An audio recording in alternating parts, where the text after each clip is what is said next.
About 20 years ago now, vaping as well as e-cigarettes began to be broadly marketed to the public. Now, initially, they were sold as a healthier alternative to smoking. Basically, the pitch back then was that if you were addicted to cigarettes, go ahead and switch to vaping. That way you can still get the nicotine into your system, but without inadvertently filling up your lungs with carcinogenic smoke.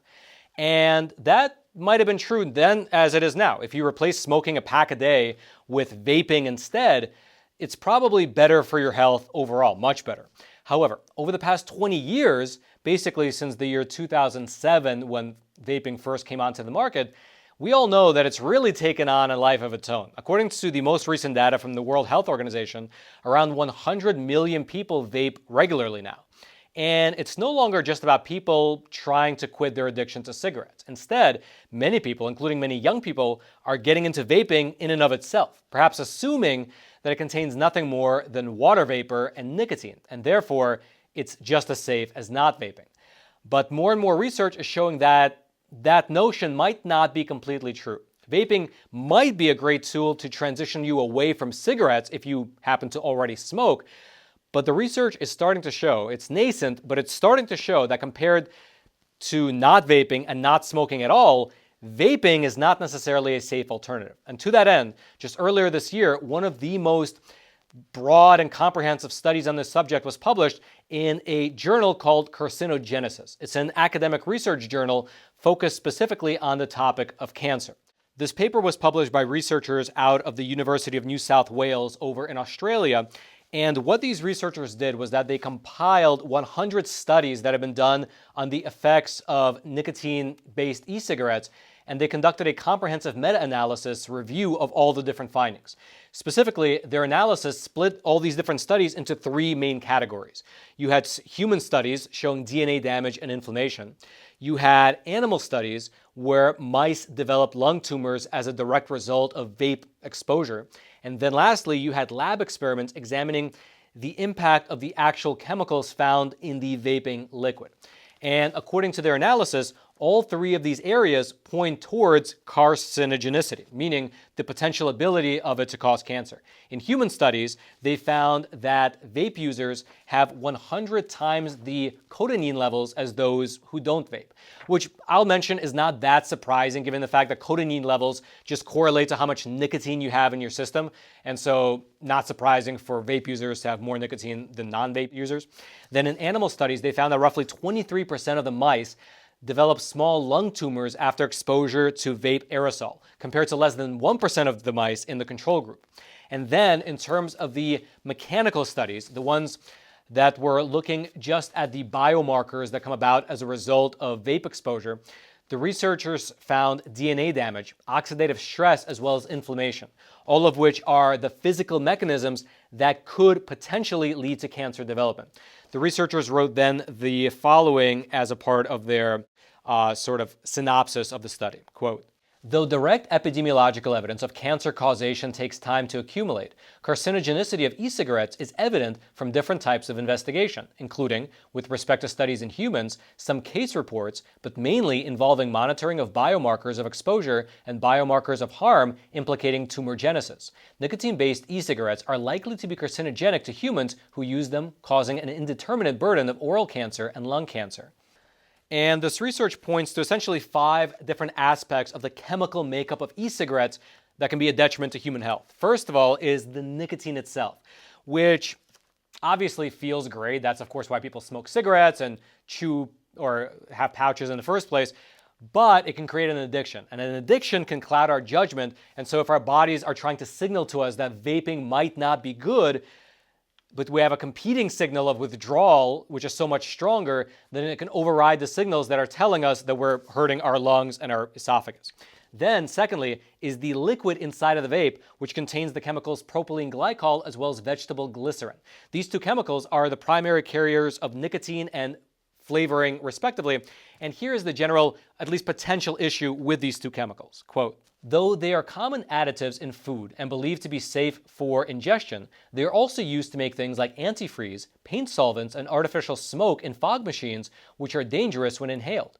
When heated, propylene glycol and vegetable glycerin break down into formaldehyde and acetaldehyde, both carcinogens. Inhaling these chemicals over time may cause inflammation of the airways and damage to lung tissue, which in turn can lead to chronic respiratory diseases.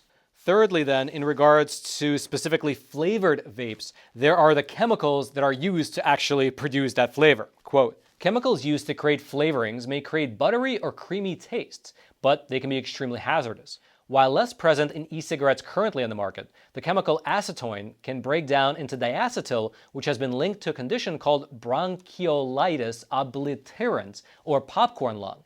This serious and irreversible disease damages the smallest airways in the lungs, leading to coughing, wheezing, and shortness of breath. Acetyl propionyl, also known as 2,3-pentanedione, often used as a substitute for diacetyl, has similar health risks. Even flavors considered mild or fruity may contain toxic compounds that produce free radicals and oxidative stress, contributing to cell damage and inflammation. Fourthly, there are the heavy metals that get released over time by the heating of the vape mechanism itself. Quote, the heating coils in e-cigarettes are typically made of metal alloys like nickel, chromium, and lead. These metal particles can find their way into the aerosol and accumulate in the body if inhaled. Inhalation of these metals can damage organs over time.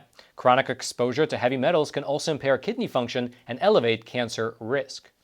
And then lastly, there is the matter of what are known as volatile organic compounds, or VOCs. Quote, e-cigarette aerosols may also contain VOCs such as benzene, toluene, and xylene. These are the same toxic chemicals found in gasoline and paint thinner. VOCs are known to irritate the eyes, nose, and throat, and long-term exposure can damage the liver, kidneys, and central nervous system. Some VOCs are also classified as carcinogens, with repeated exposure increasing the likelihood of developing certain cancers. All right, just to pause here for a super quick moment. Over the next 3 to 5 years, spatial computing is positioned to redefine how we work, moving our daily tasks from physical desks into immersive digital environments. In fact, Apple, Meta, Google, and Qualcomm are investing billions into spatial computing, betting that it's going to become a core part of everyday life. And today's sponsor, Immersed, is at the forefront of this coming shift. This company is basically reshaping how people create, collaborate, and connect through AI and spatial computing. Millions of professionals use their tech, Fortune 500 companies rely on it, and it's become the #1 productivity app on the Meta Quest store. Immersed is positioned to lead this shift, a shift that could prove to be the biggest since the iPhone came along. And alongside their software platform, Immersed has also developed Visor, which is a lightweight headset designed specifically for productivity. So essentially, they have the trifecta: the hardware, the software, and the AI strategy.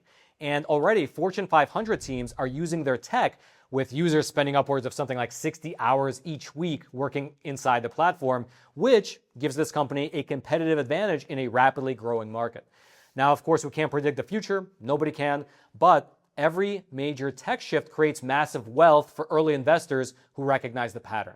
And to that end, shares are currently available at 79 cents per share through a Regulation A+ offering open to retail investors. More than 8,000 investors have already participated, and if you'd like to learn more about this company, there will be a link down in the description box below with all of their details. Thank you so much to Immerse for sponsoring the episode, and now back to the program.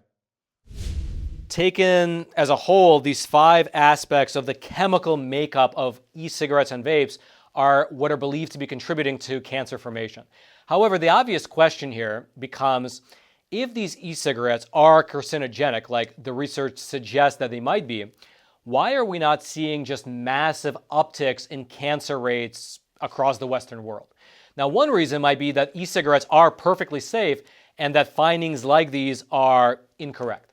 However, if the findings are correct, what we might be currently seeing is basically the lag period.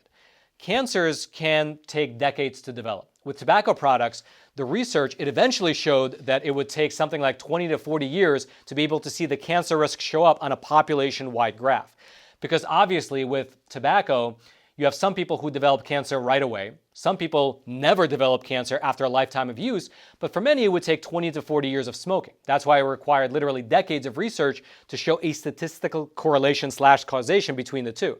And so given the fact that vaping only really exploded in popularity starting around 2015, maybe there has literally just not been enough time to see the truth unfold. Even with the heaviest vape users, they've only had a max of, let's say, like 10 years, which is actually a point that the Australian researchers brought up in their paper as a reason for why we're not yet seeing this uptick if the findings are actually accurate. Quote, as early as the 1880s, there was evidence that smoking tobacco damaged your lungs, but it took almost 100 years to definitively show that smoking causes lung cancer.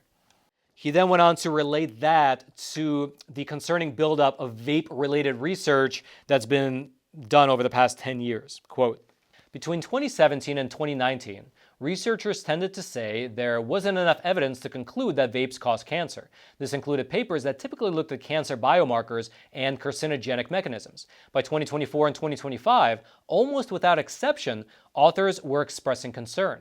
They noted that the idea of vaping has a lower cancer risk than smoking could no longer be supported, given the evidence we now have. He then concluded by saying how urgent it is for more evidence to be collected ASAP regarding vaping, since it literally, at least potentially, involves the matter of saving many human lives. Quote, we need large and carefully planned studies, which will then allow us to monitor and detect cancer early and precisely determine if it is caused by or worsened by vaping. Lives can be saved by these means, but only if this research is funded and started now. Now, to be even-handed here, this research from Australia was not definitive. It simply compiled the available studies, and they found a potential likelihood of cancer risk rather than saying anything 100% conclusive. That was in fact a criticism raised by an official over at the Moffitt Cancer Center, consistently ranked as the, I guess you can say, top cancer hospital in Florida. And he took issue with the researchers in Australia saying that vaping might be more dangerous than cigarettes since it might stop people from switching to vaping if they already smoke cigs. Quote, findings like DNA damage and inflammation are not new. What remains unclear is how or if these changes translate into meaningful impacts on human health, particularly cancer risk. This paper does not answer that question, so labeling these as pre-cancer signals goes too far. The conclusion that e-cigarettes are likely to be carcinogenic to humans to be overstated and misleading. Most of the cancer risk from cigarettes comes from combustion, which vaping avoids. He further added that there's basically a clash between two competing public health priorities in this regard, which is on the one hand, preventing vaping amongst young people overall, but on the other hand, helping people who already smoke cigarettes to quit by switching to vaping. Quote, for people who smoke, the message should be that switching to vaping can significantly reduce the risk of cancer and other diseases. For youth and those who do not use tobacco, the message is that vaping is not risk-free and the safest choice is not to start. Which right there actually gets a bit into the heart of the matter, because it's a bit ironic how this all played out over the past 2 decades if you think about it, because initially, e-cigarettes were really marketed to cigarette smokers for whom switching to vapes might be a great alternative, because in that case, it's relative, right? Vapes might contain some chemicals that have been linked to cancers in one way or another, but not anywhere near in the quantities that those same chemicals are found in actual carcinogenic cigarette smoke. And e-cigarettes are widely regarded as one of the most effective methods to help people stop smoking cigarettes. So that's one thing. But for people who don't smoke cigarettes, it might be a mistake to just assume that vaping is just as healthy as not vaping. The research here is not anywhere near definitive, but the Australian scientists, they suggest that people learn from history in this respect, and they don't give vapes and e-cigarettes the benefit of the doubt that was afforded to tobacco products for many decades, because, ultimately, look how that turned out.